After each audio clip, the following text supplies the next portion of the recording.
Welcome to Sotheby's Institute of Art New York for some first-time visitors, and welcome back to some of our wonderful alums and friends. I'm really excited to see all of you. For those of you who don't know me, I'm Cathy Bautista. I'm the program director for the MA in Contemporary Art here, and we're very proud of what we do as a school, but even more proud of our students who go out into the world, and so it's nice to see so many back. It's like kind of like a family. I have the pleasure of introducing Daze this evening and telling you a little bit more about the event. Chris Daze Ellis began his career painting New York City subway cars while attending the High School of Art and Design in 1976, and he continued painting cars until about 1984. And those 76 to 84, some of you may disagree with me, but I would say are years considered among the greatest in graffiti production. Daze also appeared at that time in the cult films Style Wars and Wild Style during this period, and he's one of the few artists that has made the successful transition from subway to gallery, and this is perhaps something we'll talk about later. Daze's first group show, Beyond Words, took place at New York City's Mud Club in 1981. His first solo show was a year later at Fashion Moda, which is now a defunct, but it was an alternative art space in the Bronx. Since that time, Daze has shown in numerous galleries and museums around the world, kind of too many to mention. But he's also importantly completed many public art commissions, including murals for the Star Ferry Terminal in Hong Kong, the Vivo Shopping Mall in Singapore, and an entire train station in Hanover, Germany, which was done in collaboration with Lee Quinones and Crash. Daze's work is included in many permanent collections, including the Brooklyn Museum, the Museum of the City of New York, the Addison Gallery of American Art, the Ludwig Museum in Germany, the Groningen Museum in the Netherlands. I hope I'm not killing that name. I've actually been there. His work is also included in many private collections of illustrious folk, including Madonna, Eric Clapton, and Natalie Imbruglia. He continues to travel the world to consult with city officials and to conduct youth workshops in countries such as Brazil, Ecuador, China, and Switzerland, among many others. And one of his recent projects, he is a consultant for the acclaimed Netflix series, The Get Down, which I think was created by Baz Luhrmann.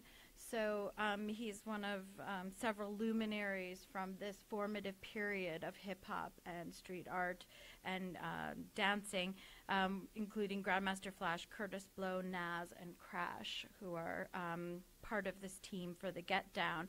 I think it's safe to say Daze is probably the coolest person we've ever had speak at the Institute. So thank you very much. So we're excited to have it. No pressure.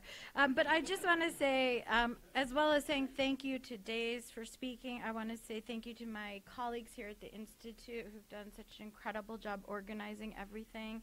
I think they could run a country. To Joe Langman from Schiffer Books, who's organized some of Daze's new book, Daze World, to be available here, and Daze will actually sign copies after the talk.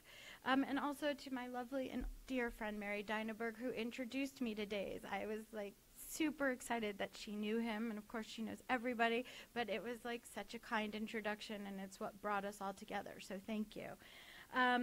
I'm going to hand it over now to Daze. He's going to give you a presentation about his work. Afterward, we'll have a bit of a chat, and I'll ask a few questions. I will hold myself back because I have so many questions I could ask, and then we'll open it up to you. And may I just ask that if you're answering a question, if you're asking a question, you wait for the microphone because people are watching online. Hello, online people who are watching. And they won't be able to hear unless you're speaking into the microphone. So without further ado, I'm going to hand it over to Daze, and thank you very much, I'll say in advance.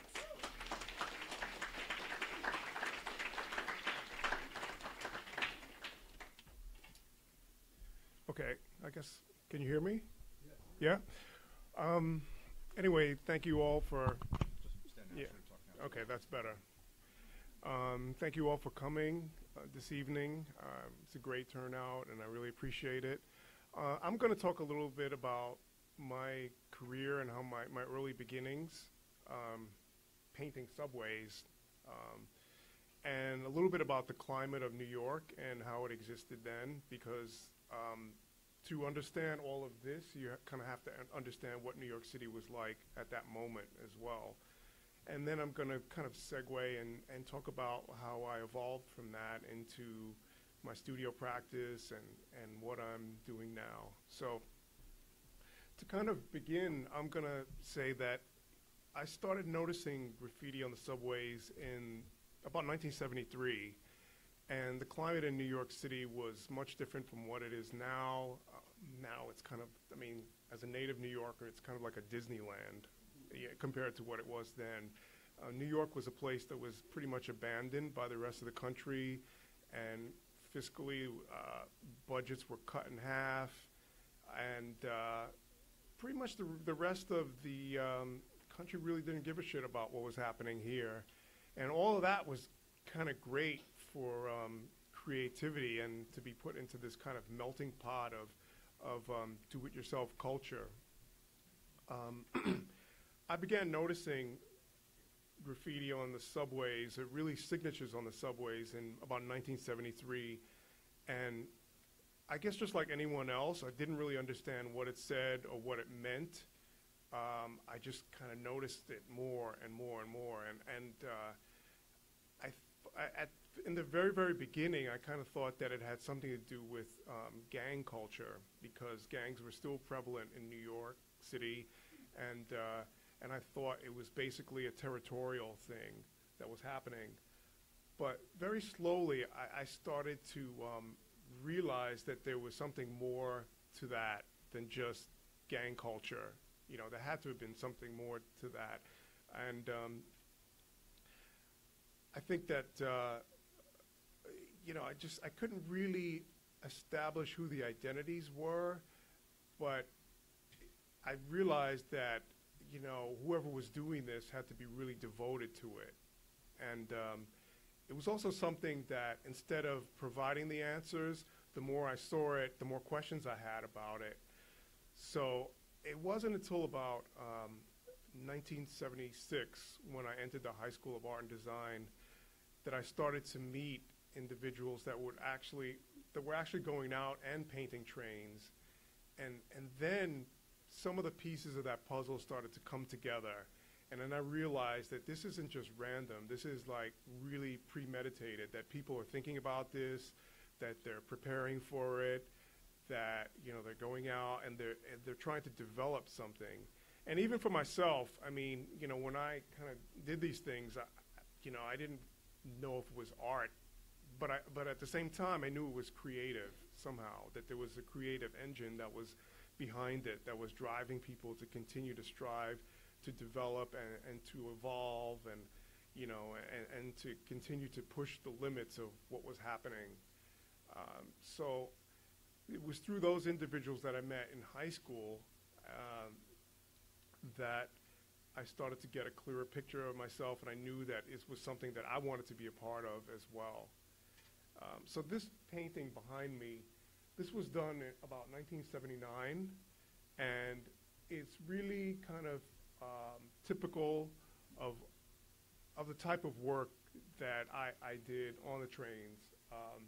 It says 2 Days and Pain, and the second name on the far right is by a guy that wrote Repel, and that was kind of a second name for him. He wrote 4 or 5 different names, but Repel was the name that everyone knew him by.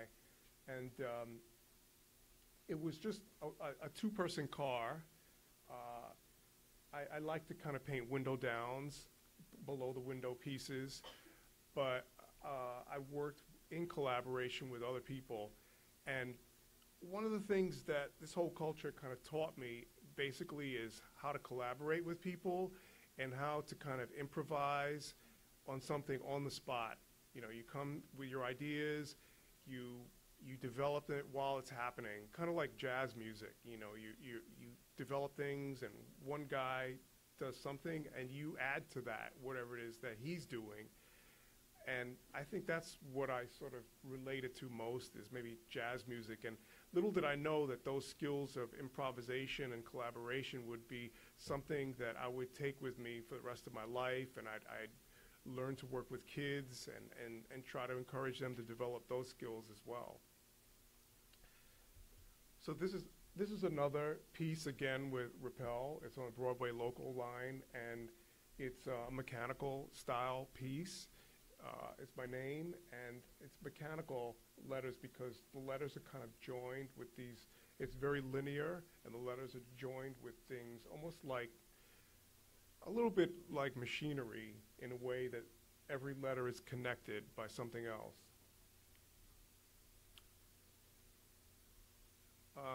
I don't look like that anymore. This is about 1980, and this photograph was by a photographer named Michael Transu, who was documenting artists and things that were happening in the South Bronx. At this time, I'm standing in front of a handball court that was painted by myself and my partner Crash, and it was a very kind of spontaneous, illegal thing that we did. But we really weren't painting walls too much, or murals at that point. It was a really early attempt at making a mural. We were still kind of focused on subway production and painting on trains. But it's really interesting the way, when I look at this photo, I think about now, like, that handball court doesn't exist. Behind the handball court, can't really see it, but there's an abandoned school, and artists would kind of go in there and create these outlaw installations. It was just kind of this renegade outlaw culture that was developing without any kind of support, any kind of corporate sponsorship or grants or anything. It was very, very much do it yourself. And this was inspired by an alternative art gallery in the South Bronx called Fashion Moda, which was one of the first places that I exhibited alongside Crash and Keith Haring, and Jenny Holzer exhibited there, Jane Dixon, many, many artists, both from the neighborhood and from outside of the neighborhood. There were artists that came from downtown to show there, from Europe. It was a really interesting place to kind of be a part of. And since the gallery existed on grants and private funding, it wasn't commercial, so they weren't really, they didn't really have a commercial agenda to sell work out of there. So they could do some real experimental exhibitions. This is an early store gate that I did about 1980 as well in the Bronx. And this was also something that was completely uncommissioned. Myself and Crash went along the street in the South Bronx called Brook Avenue, which had a lot of abandoned storefronts and little bodegas and little places. And we just took it upon ourselves to create this kind of like roadmap of murals. We did about 4 or 5 murals kind of going along this one street. We used our own paint, and people really loved it. The neighborhood, they came out, they were offering us food, they were just, the feedback from people in the neighborhood was really positive. And that was kind of one of the early things that indicated to me that, we could take this farther, than what we've been doing. That there are people out here that appreciate what we do besides our peers. And this is the last piece I did on the subway. This is more of a whole car, top to bottom painting. I think it was about 1984. And at this point, I'm kind of, had kind of taken subway painting as far as I thought that I could take it. And things were changing in New York. The climate of subway painting was changing as well. You notice that the train is white. That was a new thing at the time. The trains were painted white, and the city kind of experimented with that color scheme for a while. And it was like a great canvas to paint on. I don't know. I don't know how obvious they can make it, but yeah, this was the last piece that I did. So, about 1981, 82, I started kind of experimenting by making paintings on canvas, and for me, this is an early example of one of my earliest paintings on canvas where I'm pretty much doing the same thing that I did on the trains. And I was excited about the prospects of painting on canvas. It was a new medium for me and a new context for my work. But really early on, I didn't like the idea, and this is kind of just my personal opinion, that I didn't really like the idea of reproducing what I did on the trains on canvas, because I felt that it was kind of in doing that, it was kind of an exercise instead of an exploration. So my earliest paintings are pretty much like this. They're kind of my name and the focus of my name, and there's this layering of designs on the inside of my name that are kind of abstract. But again, these didn't really last too long. There's a few that are out there in collections and private collections and some public collections, but I knew that the work that I was doing on canvas had to kind of change somehow. So this is an early painting from 1983. It's called The City of Dreams, and it's in the collection of the Ludwig Museum in Cologne. And this is a good example of how my work kind of changed, where it became more representational and more figurative, kind of somehow reflecting the environment that I came out of and what was going on. This blue face is kind of, it's a half portrait that's kind of dreamlike, and the rest of the painting, the rest of the imagery is very urban.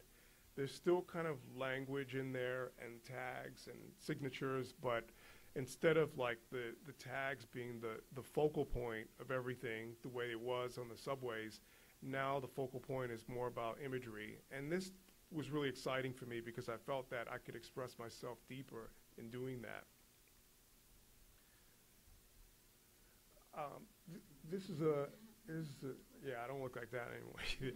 But this is I included this picture in the presentation because this could have been any given night from 1981 to 85.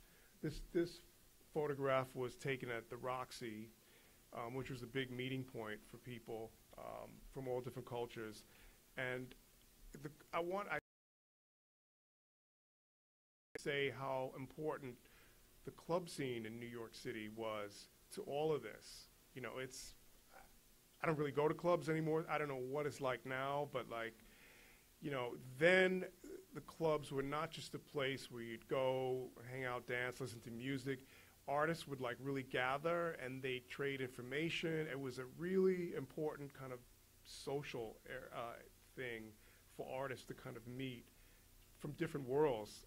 There was also a lot of nightclubs also put on great exhibitions, and that kind of somehow tied into everything that was happening at the same time. As Cathy said, like one of my first shows that I was included in was in the Mud Club.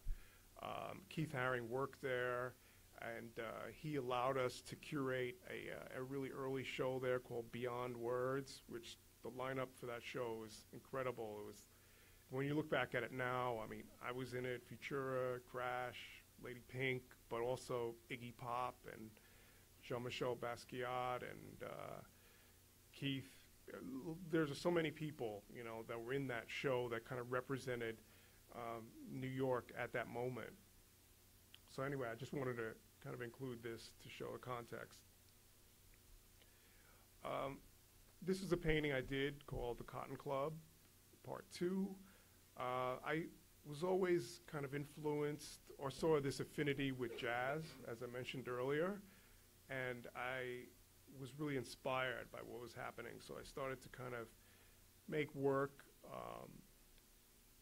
that showed that kind of influence and that affinity with jazz. So these characters are from the 1920s in Harlem, and there's a guy playing a saxophone, a letter C in there. At the same time also, I was friends with Jean-Michel Basquiat, and, he and I kind of talked about his work a bit and how he would use letters and words and phrases and quotes from history, almost like a lot of artists use brush strokes, and it was all, with his work, he would tell me that a lot of it, was about referencing certain things and certain places, people in history, and he was somehow able to kind of draw all these diverse different elements into one painting, and I started thinking about that, and I wanted to do something similar to that, not the same thing, but I wanted to use language in my work as well. This is a painting that the Brooklyn Museum owns. It's called Japanese Subways, and just this music influenced a lot of my early work. I started to travel a bit, and I went on the first kind of hip-hop tour to Japan in support of the movie Wild Style, and it was the first time that I had been outside of the country. So taking that trip was a huge experience for me in 1983 to travel so far and to be a part of the first group of individuals that was exposing hip-hop music, dance, and culture in Japan. And again, I brought those influences kind of back and kind of put it into my painting. This is a painting from the early 90s, about 1992. It's called Black Owned, and I did this painting. It's a kind of a self-portrait, but I did this painting around the time of the Rodney King riots in Los Angeles, and I felt an affinity to what was happening there, and all the frustration with the police department. I think a lot of people all over the country had kind of felt that way as well. So Black Owned is something that black store owners would write on their businesses so their stores wouldn't get looted by the rioters. And it's a self-portrait of me kind of just thinking about that.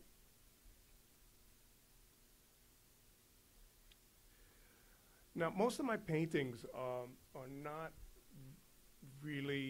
not really series-based up until about this point, and I started thinking about topics and things that I could explore completely. Most of my paintings, some of the stuff that I showed you previously, were kind of one-ofs. I picked a topic that interested me, and I did a work on it, and that was it. But right around this time, and this is also in the early 90s, mid-90s, I started to think about a series, and one of the first series that I tackled was about elevated subway stations in New York City. This painting's called Simpson Street. It's in the Bronx, and it's kind of a busy shopping area in the Bronx. Taxis going by, cars, people shopping and doing things. And I chose this kind of, I was always kind of amazed by elevated stations and the architecture of it. The idea that these subways would be above ground and they'd be going through different neighborhoods and taking people, from one end of the city to the other end. It always really amazed me. Even when I look at pictures of elevated stations from the 1930s, it's incredible how the city seems so alive in that way. So this figure that I painted, a lot of people have questions about why I kind of make these dissolving characters, and they're kind of to show an indirect way of showing how time moves on and culture changes, that people are here one minute, they disappear, they're replaced by something else, but their memory is still very much alive. So it's not really a ghost figure, but it's to show that transition.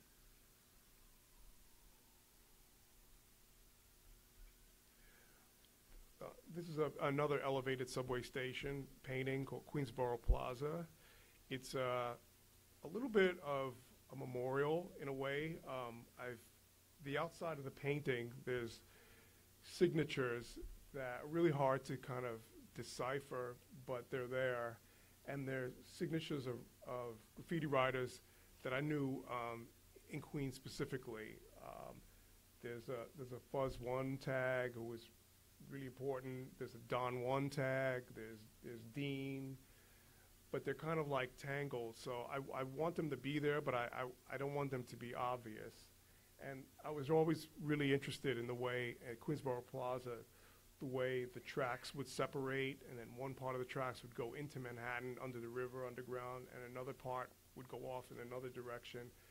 I thought just architecturally and in terms of perspective, it was pretty interesting.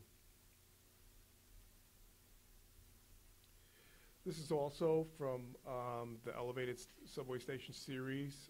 It's called View to 161st Street, and it's like this painting is like a portal, and that shape, you know, subways in the early 70s had these windows. There was like 4 windows that shape on the doors. So it's kind of a painting within a painting, and that way the outside of the painting in blue kind of represents an older era, and you know, you're looking through, and this vision is of the old Yankee Stadium, not the newer one.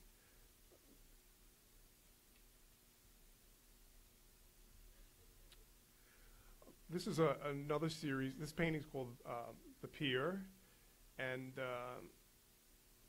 it's part of my Coney Island series of paintings. And this is a really important painting for me in the series. I mean, Coney Island was something that, it was a place that I went to as a kid, and you know, as a topic and as a subject matter, I wanted to choose things that were really distinctly New York that couldn't be found anywhere else. And I think Coney Island is the perfect topic for New York, because it describes it perfectly, the way it's a combination of older and young people, people from Europe, people that are native of New York, people from different areas in New York, rich, poor, like everyone's sort of like, you know, it's on a common ground, especially in the summer months. So this scene is something that I saw as a kid kind of going there, and there's a pier that's still there, and people would kind of dive off this pier, and it was dangerous because you had to dive off and make sure you were going into the deep end and not the shallow end. You get really hurt. So it's a little bit a painting that's a little bit about like a leap of faith, because you know, you're kind of diving off into the unknown, and you know, you're hoping that, you know, you'll make it.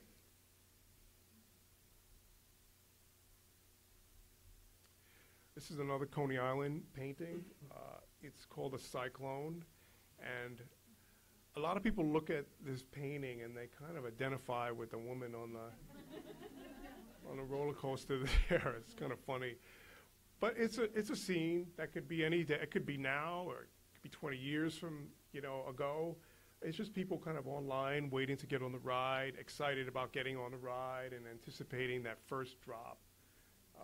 And it's, you know, the Cyclone is something that I still enjoy every year. This is another version of the Cyclone painting. This is called a Cyclone Drop, and it's funny. This is like the first drop when you go on. I mean, the Cyclone was created in 1929, and it's a landmark. It still amazes me how exciting it is. I can't imagine what it was like in 1929 for people to be riding a Cyclone. But, you know, just before you kind of go down the first drop, there are these signs that say, secure your hats, wigs, and glasses, and keep your head and hands inside. And there's a red arrow that I've painted that kind of indicates that drop, you know, that where you feel almost weightless for a few seconds. But I think what's interesting about the Cyclone as a ride, as an attraction, is that there's this sense of danger that you feel like it's going to fall apart, you know. But in fact, they inspect it every year, and you know, it is quite safe. It's also different too, because unlike a lot of other roller coasters that are contemporary, you know, you have this one drop or this one thing, and then it's a wrap after that. It's over. But with the Cyclone, it's a series of drops, one after the other, that really kind of get you going.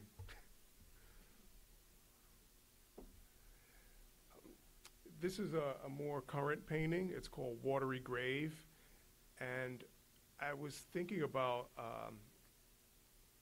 the fate of subway cars in New York, and I learned that they are buried off the coast of Virginia, I think it is, and they've actually been kind of good for the environment. They've created these reefs that fish are swimming in and laying eggs in, and so they have like this afterlife after they've been decommissioned here. So it's called Watery Grave, and it's it's kind of dreamlike.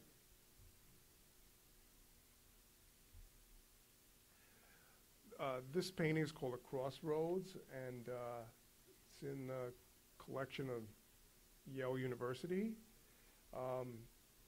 Times Square is another thing that I tackled, another series, and I started thinking about Times Square as a youth, and at first I kind of wanted to do this series about Times Square and how seedy it was back then and this and that, but there were, I started this series maybe 2010, and there was nothing left of that, so there was no reason to do that.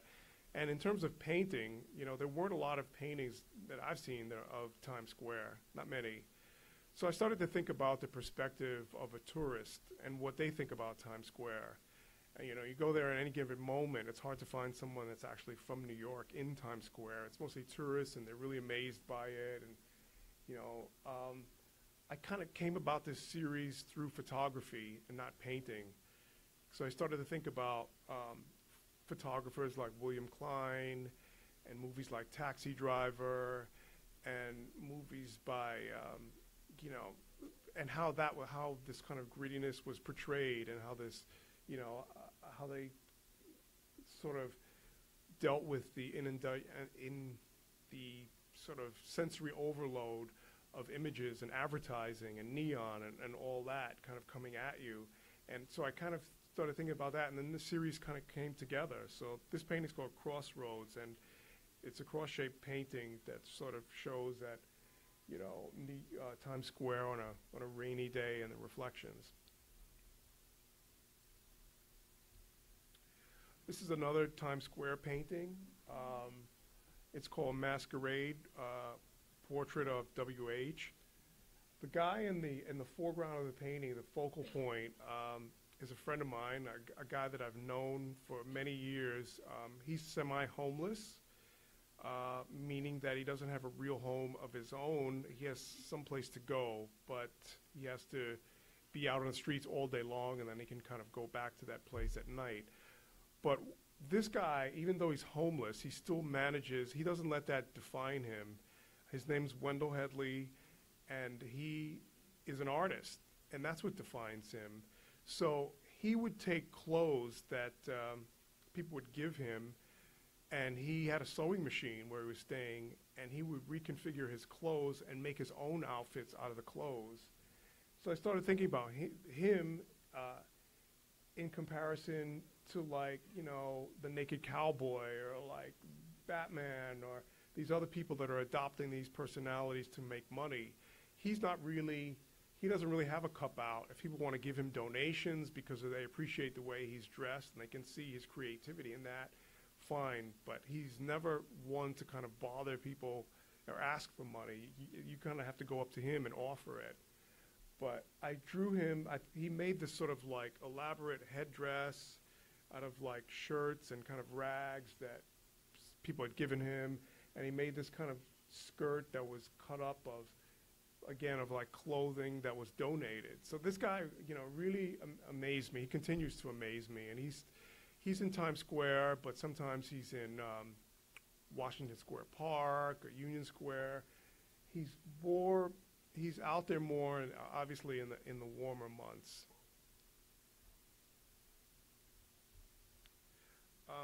I also do a lot of work with kids. This is a photograph of me in a favela in Rio, about 2008, and I went there as a part of a program to do murals and to do workshops in these neighborhoods where they really don't have very much, but they've learned to be very self-sufficient with what they have and what's available. So I went there and I kind of start out by doing a drawing workshop, because I feel like drawing is a universal language and it can overcome any language barrier, and showing them how to draw things and maybe getting them to draw a little bit, and then from there we kind of take it outside and start to paint something impromptu. And my work with kids and with students is really not something I planned on happening. It's something that kind of happened really impromptu, and really, at first it was like an opportunity, to be honest with you. Like someone asked me to do a workshop with kids, and they paid me a little bit to do it. I said, sure, why not? And I realized really early on that it was something I was good at, and that it was a win-win situation for everybody, meaning everyone got something out of it. I got something out of it. The kids got something out of it. Their parents did. The people that sponsored these programs did as well. And the way that I kind of work with kids is maybe different. I mean, I'm not using them as my assistants or something like that. It's more like I'm trying to bring out their own creativity in what they do. So it's something that I don't do it full-time, but I continue to do it. It's part of my program annually of what I do. This is another workshop that I did in Baton Rouge, and these are kids that are working on a mural that I kind of laid out for them a little bit. It's about creativity and using creativity as a learning device. Baton Rouge is hot, boiling. And this is a photo of the finished thing. It's just on a school that didn't really have a lot going on. There's development in Baton Rouge, but there's only development in certain areas. And it was really important for me to go in areas that are underdeveloped to kind of do projects like this. So this is something that I worked on with students last year in Coney Island. So the theme of this mural, and I'm going to show it in its progression, is as I wanted to take, it has to have something to do with Coney Island. So the figure in the middle is this Cyclops that was a part of a ride there that was historically has been photographed quite a lot. So I wanted to use this cycloptic merman as a focal point, but I've broken up the composition into different sections, and I just told the students to kind of come up. They could have their own section and they can do their own thing, but it had to have something to do with Coney Island. So this is the midpoint of the work where the students were filling in, and I was working on the center character, which I did pretty quickly and kind of easily enough, and I could kind of help the students kind of work on the outer areas. And this is the final product. So this is on view now out in Coney Island, and it'll be up throughout the summer. So each one of those little sections is pretty amazing. I mean, it's one of the collaborative projects that I've done with students that I'm most proud of. I mean, I really love what they did. There's like kind of a burlesque scene, and there's King Neptune. There's an underwater fashion show going on. There's a roller coaster, hot dogs that are like these creatures marching away. It was amazing to watch what they could come up with. And I kind of encourage students to look at me as a door that they could walk through and come out with experience. Going back to my subway years, I learned a lot about collaborating with people and a lot about working impromptu. And I want students to kind of learn those skills as well. So that's it. Thanks.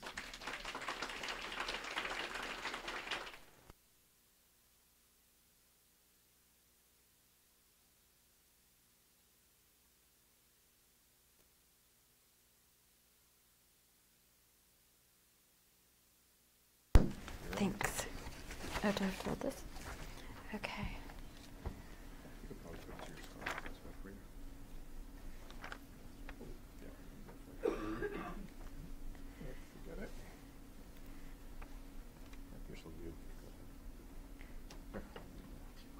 Okay. I'm good. Okay. Thank you, Daze. you. I never know whether to call you Chris or Daze, Daze. but I kind of like to call you Yeah. Daze because it's more fun. Okay. Thank you so much for the presentation. Oh, falling off. Sorry. Put this. You could do it. So, it's always a problem. I'm always wearing something that doesn't work. I have something deconstructed that doesn't work. Okay. We can put the lights back on if you want, just so you can see. It was great to see more of your work. I've seen it in the book. I have a very basic question. I'm sorry if it sounds dumb, but when you moved from subway to canvas, was it still aerosol, or do you add in other aspects now? In the beginning, it was spray paint. Is this on? Yep. Yeah. Okay. Yeah. It was in the beginning. It was spray paint completely. So, the challenge was, spray paint as a medium is much different than it is now. Now the palette of colors and the way that spray paint has evolved as a medium is taking giant strides. When I was kind of painting on trains, there was a limited amount of colors that you could use. Your palette was limited, and you had you had many brands, but the most prevalent brands were Red Devil, Rust-Oleum, and Krylon. Krylon probably had the best variety of colors, but wasn't necessarily the best paint to use.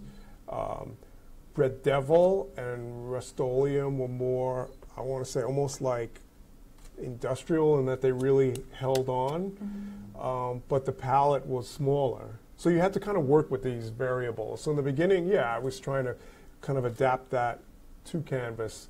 And later on, my paintings became more and more mixed media. Right. And I've seen in some of the movies that a lot of the spray paint was lifted by the young people. And did they start to lock it up or anything like they do at CVS now with things or were young people really stealing the spray paint? Spray paint? Yeah. I'm amazed that this whole creative thing happened out of, lifting spray paint. Because it seems like you would need a lot of it to cover a train. Well, it's do it yourself. Yeah. It's really do it yourself. Yeah. I'm interested just in the moment, if you can say when or where, it goes from Mayor Koch saying people should be arrested, third time they're caught, they should spend days in jail, to it becoming a celebrated, developers using artists to create murals. When did that happen? There was no one moment. It happened really gradually, and I feel like over years, and I still feel like it's not completely, there's still hurdles that you have to kind of overcome. There's still a lot of people that, even though there's a global market for this genre, there's still a lot of people that kind of choose to ignore that and pretend that it's not happening, but it is happening, and it has happened already. But there was no one singular moment.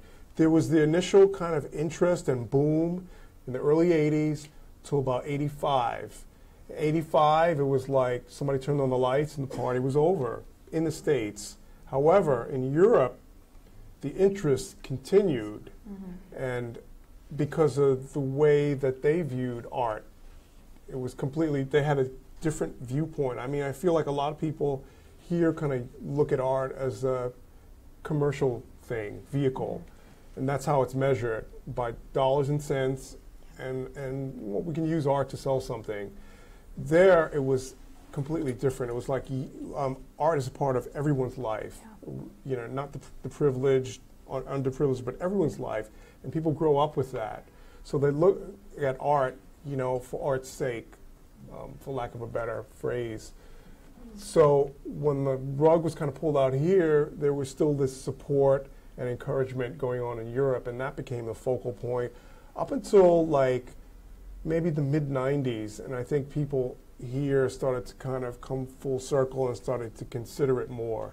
And again, it didn't happen overnight. I mean, people like Jeffrey Deitch began to show, people like Barry McGee and Shepard Fairey, and but again, those artists were different. They were from a different background and a different part of history than what I was a part of. I mean, I never really considered myself a street artist. I still don't. I like painting in the street. I like doing murals and public work, but I don't consider the street is not my vehicle. My vehicle was the subways years ago. And it's interesting you say that because the original street art or graffiti writers, it seemed like such a utopian moment where, as you say, it's do it yourself. There's no one sponsoring it. It's not like what we call public art today where there's lots of sponsors. And then now it's become sort of commodified by both the gallery, the market system, and developers. And I'm wondering, do you still see it as a sort of utopian space for people? Because as you're saying, they're not quite in the mainstream. Like, do you think artists of your genre, does it still feel that utopian space to you, or? No, I think it's different now. I think that, you have to kind of evolve with the times. And,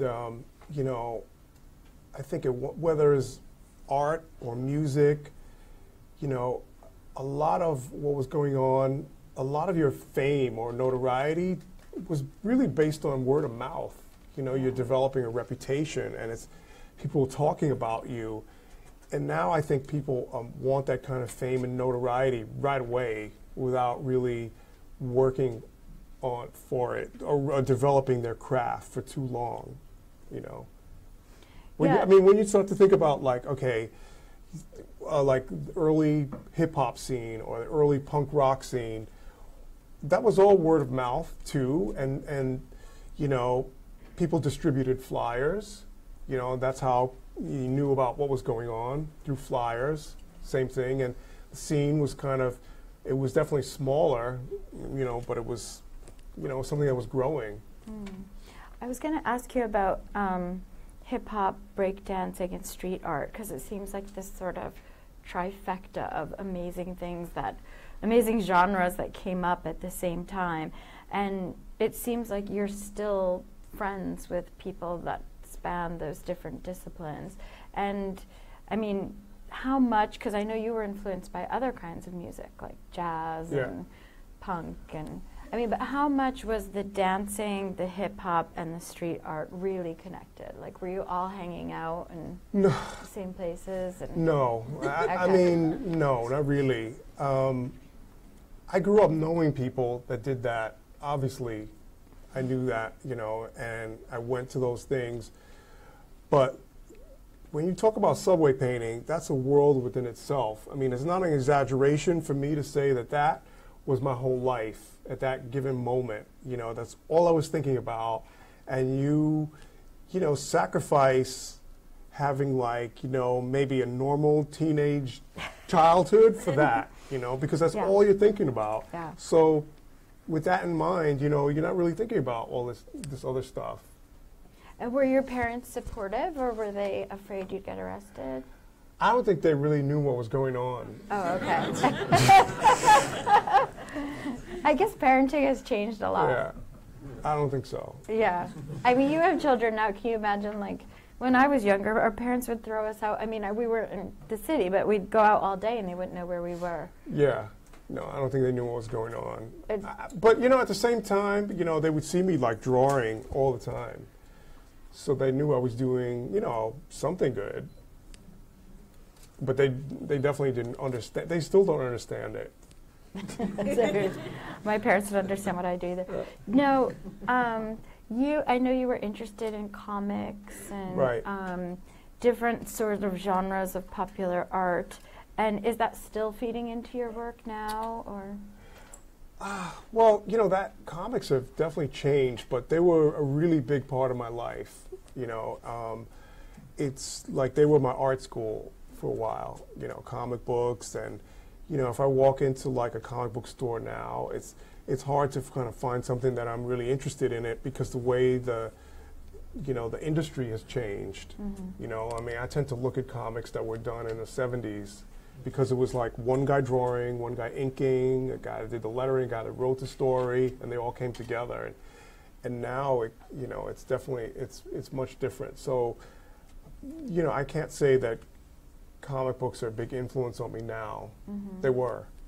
And is film still an influence? Yeah, film, photography, experience, life experience.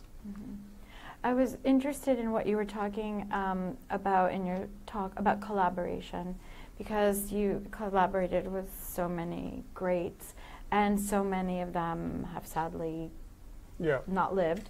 And the collaborators, who would you say were your like most important collaborators? I don't know if I'd attach like important to that, because you can work with somebody once, and that's an important experience. I mean, doing that, you know, that was an important collaboration for me, you know, working with those students. You know, I only worked with them once. We did that. You know, that was amazing. It just kind of all came together, and it was amazing to watch how these kids would, you know, we did that maybe in 4 days.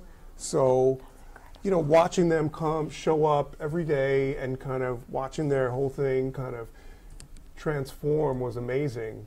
You know, like I said, I mean, I'm more like a door that they walk through. If they need assistance or they need me to you know, provide, if they have a question about something, you know, I can answer it, or I can show them how to scale up their work big. But I don't want to be standing over them telling them, you know, paint that yellow. I mean, that's not my teaching method at all. You know, I'm more like a guide. And when you collaborate, like say you're collaborating with Os Gemios, or you still collaborate with Crash? Or yes, sometimes, yeah. Is it a scenario where you're laying out what's going to happen? Like you say, I'm painting here, you're painting there, or is it much more free form? Well, it begins that way. You know, we have a section, and then, you know, we plot out our section, and it can begin that way, but it doesn't have to stay that way. It's important to have the freedom to kind of let it flow. And if something doesn't look right, you can edit it and change it as it goes along. I mean, when Crash and I worked on commercial projects, it's different because like there's a client involved, and they want to know like where every bit and piece is going to go and what color it is, and you know, and everything. But when we're doing our own work, it's a lot freer, and there's a lot of room for spontaneity. It's interesting because in the mainstream art world, if you want to call it, collaborative works are difficult to sell. Yeah, no, with us, it has never been that way, funny enough. I mean, we have our own, I'm my own person, he's his own person, but our works do well, I think, because people know that our history is entwined, and that's why, you know. They know where we came from, they know that we've had a studio practice since 1984, and we still do. So they know that, And who would you say was like the most formative gallery for street art in New York? Was it East Village, Bronx? Was there one in particular, or a couple in particular? Well, you know, you got to understand, like the galleries, their approach to this in the 80s was, in the end, not really that cool, because there were so many people that I met that their first words out of their mouth was, you know, I want to represent this genre. Sorry. That's okay. Don't worry. And without really looking at the work, you know. Yeah. It's like I want to represent everybody, and you know, we're all individuals, you know. So that was a bad way to approach it. But having said that, there were like some galleries early on that were really important. I think Fashion Moda as an alternative art space was really important. I think Sidney Janis Gallery on 57th Street was a really important person because he brought like this new level of respectability to it. I mean, he represented de Kooning and Pollock, and you know, all through pop art, Wesselman and George Siegel and these people. So when people saw that he was interested in it, you know, it made them sit up and take notice. But I also think galleries in New York, like the Fun Gallery, was a huge deal too, because she was one of the really early people that started to give artists solo shows instead of a group show after group show. She was like, you know, I'm going to have, you know, Mary Boone has her stable of artists, and I'm going to have mine, you know, and I'm going to show the artists individually instead of as a collective. It's such an interesting history, and I think one that, you know, I don't know enough about it, but I think would be like an interesting book or PhD project for a student to do, sort of go back through the archives of these galleries and put it together as a book, because it's a really important piece of New York history. Yeah. I'm good. I'm conscious of the time, and I know people want to ask questions, so I'm going to open it up to the audience. Do people have questions for Daze? Okay, we're going to give you the microphone.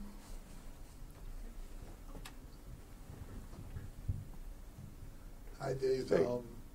I want to know, in '76, who was your favorite graffiti artist at the time? Good question. Oh, you know what? I'm glad you asked that question because the guy that I really started, like, there was a light bulb that went off in my head was Blade. And it was because, you know, I saw one of his cars, like, parked in the station, and he had these figurative elements. He had these dancing girls kind of painted in his car. And I knew that those figures were from Mad Magazine, and then I could see his name. And then I really realized that this is something creative, and there's something more to it then. But also, there was a guy, Tracy 168, who was almost so legendary that you could go, and it's hard to imagine this now, like, or compare it now. You could go to any borough in the city, and if you said his name, they knew who you were talking about, you know. So he was another guy that, you know, I really looked up to, and of course he was way before me, but he still had work around, and he was still active. Thank you. Other questions? Yeah, Shaz went after.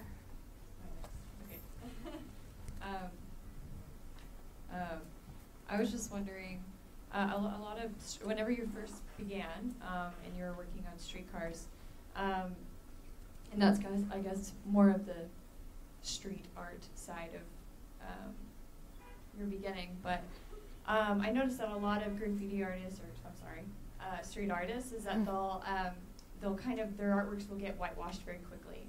And so I kind of was just wondering, what is, like, how does that kind of ephemerality, how does that affect your work, or because you started switching to canvas? Well, it makes documentation really important because, you know, the work could get whitewashed, or it could just be natural elements that come into play, like the sun and just like the environment that can destroy a work. So the documentation of the work is really a whole part of the process. And, you know, even on subway cars, you know, I'm lucky to have taken my own photographs of my stuff, in which I spent countless hours on the subway platform waiting for it to come. And you know, that's a whole other thing. But yeah. Okay. Hey. Okay. I'm usually really bad at asking questions on the spot, but I'm going to try. So I actually work with a lot of street artists every day. I'm an artist myself, and it's kind of interesting because many of them see like the art, like galleries as like the antithesis of everything they like believe in, and like many of them just like they're constantly like, it's like the end goal is to stay away from the galleries. And it's really interesting because I've like never, as an artist, I've always been like, oh, I want to be in a gallery one day, you know? So it's really interesting, like moving to New York. I've been here for 4 months and like meeting all these really interesting people that make really awesome art, and they want nothing to do with like, commercializing it or being a part of, being in a buying, selling type of world. How was it for you when you started? Of course, I'm not a part of the 80s or anything, but what was it like back then, being this whole thing, like more of people just like working on the, tagging on the subways and stuff against like the gallery world? Yeah. Well, I think that kind of distrust of the gallery world is healthy, and they shouldn't be thinking about it, to tell you the truth. I mean, because I didn't think about it. I mean, I didn't think about, showing my work in a gallery. That wasn't the impetus for what I did. Definitely not. I mean, I always thought that I'd probably end up working at a comic book company or animation or something more, commercial. And then when opportunities started to kind of happen, and I started to make these paintings, it happened like, I want to say it happened slowly, but at the same time quickly when the ball started rolling. But the important thing is I didn't start out with that expectation. And I think if you're going to be an artist who does work in the street, you should be devoted to that. I mean, that should be your world. And if, I don't think that the gallery system's for everybody. Yasha, and then... Referring to the question before, so if that was 74? 76. Yeah, and today? Today what? Today, what would be or artists or graffiti artists that you, I don't know, look at? Or It's like so global, now that, it's not, then I was just looking at people in New York, but now because of the internet, I'm able to see people all over the world. Like, so some of the people that I look at now from South Africa, like Faith 47, from Brazil, I like Os Gêmeos also as well. Guys that are more lettering based on the West Coast, the guys from MSK crew, like Revoke and Retina, when they were doing things, and Rhyme. Their work is really, letter based, but I think that in their way they've kind of raised the bar. Wow, this is quite a lot. I mean, it became big. No? It became bigger. It's not just a few people. Yeah. And it's definitely more global now. Like I can look at somebody's work in Italy or Germany, wherever, Chile, and really appreciate it and get to know it even a little bit more. Hi, I'm Rocky Atu. Thank you for offering your perspectives and sharing your work with us. I was really excited about your little brief mentioning of fashion moda. I'm from the South Bronx and was really excited about that part of South Bronx history that I unfortunately didn't get to experience. But I wanted to ask you about, you mentioned something about how art can be used to sell something, and realizing that in your own career, and also realizing how gallerists or developers have done that. And I wanted to hear you talk a little bit about what role artists can play in really sustaining the integrity of communities and sustaining artistic spaces like fashion moda against waves of gentrification or waves of developers' involvement of artists to change communities. So talk to me about how that has been for you and what your thoughts about that are. Well, I think, to do sort of artist-run or non-profit spaces, it's always been really difficult for them to exist because primarily they exist on government funding, which is almost non-existent now. So whether it was, in a way, some things have not changed. 30 years ago, it was difficult. It's still really difficult to do that. However, I feel like now people are finding ways around that. Like I think in the Bronx, for example, there's been, I don't want to use the word resurgence because it almost makes it seem like something went away and it came back. No, it's not that's not the case. But I think that recently there have been, more exhibition spaces that are happening, and there is more of an outlet there for artists' work, whether they're photographers. There's the Bronx Documentary Center, there's galleries like Woolworks, There's places like the Andrew Freeman Home, which does exhibits. It also has artist studios there. There's definitely a little bit more now, you know. I mean, you don't have to jump into the art world right away, you know, and you shouldn't. You know, I think that allowing your work to kind of marinate and kind of, you know, develop on its own is really important. Hey. So Daze, I wanted to know, what are your feelings towards the transition of graffiti art to street art today?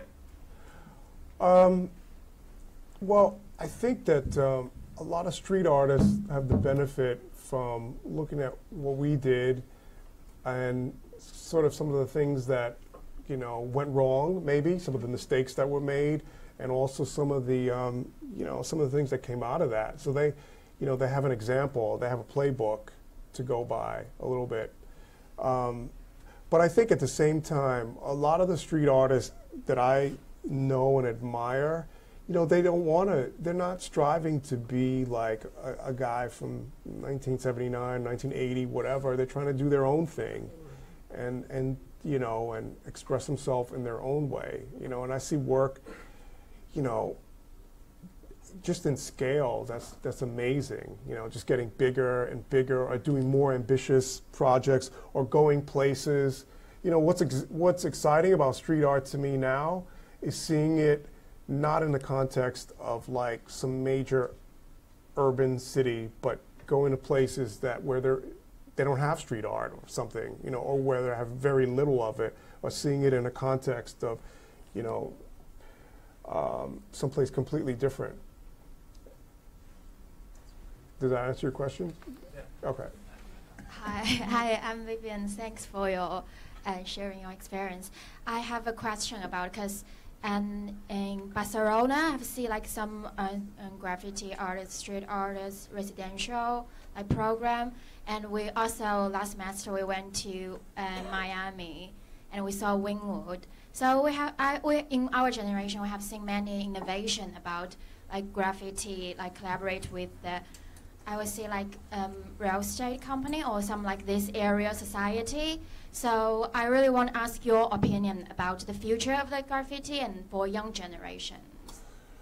Well, you know, bringing up like the role of developers or people like that, it's an interesting thing, and people criticize it negatively. You know, I've worked in Wynwood, and I've worked here with a developer, and you know, I think the main criticism that people have is that they feel like, you know, when the art is there, it's driving rents up somehow, and people are kicked out. But I also feel like artists are the first people to get kicked out of their studios and everything. Yeah. They're the first to go. So, you know, to want to do something creative, I mean, now that's kind of like, you know, you could do it yourself, you could do it illegally, and I think that you're taking a bigger risk now to do things illegally, so you need some kind of sponsor. And, you know, I've worked in Wynwood, no one's ever told me, you know, what to paint and when to paint it. And my experience was really good. And this project, too, was interesting because it was backed by a developer. And again, you know, no one dictated what we should do or what we shouldn't do. And I could see that the developer, you know, of course they have their own business concerns, but they were also listening to what was going on in the community. You know, that's considered a community wall. It's not considered a commercial wall.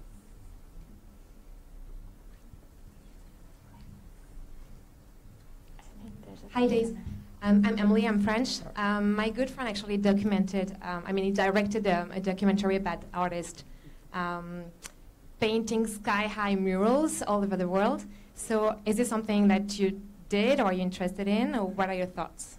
I'm interested in doing it. I haven't really done it yet. You know, you're talking about buildings that are like 8 stories, 5 stories.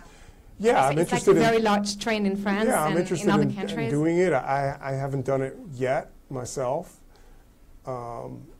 Maybe people think I'm too old for that, or I don't know. No. But I'm down to do it. You know, if somebody gave me the opportunity to do it, I would do it.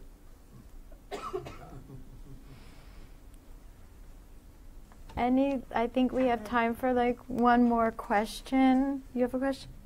No? Yeah, one more question, and then I think we have to wrap up. Oh, is there one here? Oh. Okay, so maybe we could do two, and then we're done, yeah. I think they're Hi, I'm Ellie. Nobody special. I did have a question, though, taking it back to the days when you first began. What were some of the more challenging technical aspects of painting on a moving object? And more importantly, how did you not get caught? You know, okay, for example, I did a series of paintings about elevated stations, and one of the places I used to paint on was elevated stations when they were parked. You know, and I think that, you know, when I think about it today, that was pretty dangerous, but I wasn't really thinking about it then. You know, I just wanted to, you know, paint. So that was something that was really challenging, you know, climbing up and kind of getting there and painting and, you know, just doing a lot of crazy things. But, you know, I think like the idea of just painting subways in general, you're always dealing with stuff like, for example, lack of light, you know, or there's also a speed factor. You know, you're working within a certain time frame, you know, and you know, I paint sometimes with younger guys, and they're like, "Wow, you paint like really quickly." I'm like, yeah, I paint quickly. I'm not going to be here all day, you know.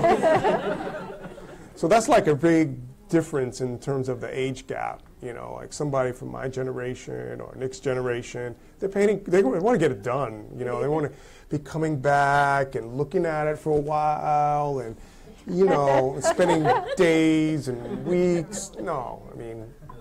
Did you ever get caught? No. Oh.